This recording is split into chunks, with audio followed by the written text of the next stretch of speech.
Hello everyone, welcome back to Take It Simple. In today's video, I'm going to show you how to have no name on Among Us.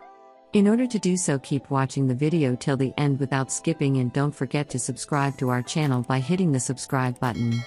Press the bell icon so that YouTube will notify you whenever we post a new video. Start by clicking Open Among Us. Now sign into your account. If necessary, go to the account button at the top left and click on Change Name in order to keep a blank name on Among Us. What you'll need to do is go and open a web browser. As soon as you do that, in the search engine, type in a blank name for Among Us, copy and paste. Now soon after you do that, from the search result you'll be able to find the blank Unicode throughout the web. Simply copy one of them. You can copy it from anywhere that you like. Now go back to Among Us and then simply erase the current name and paste the blank name and click on Confirm. So after you do that, you'll be able to see that there is no name for your username on Among Us, and you can pretty much play the game without the name as well. That is how you can easily have no name on Among Us, by simply copying a blank Unicode throughout the web and pasting it in the username text field on Among Us.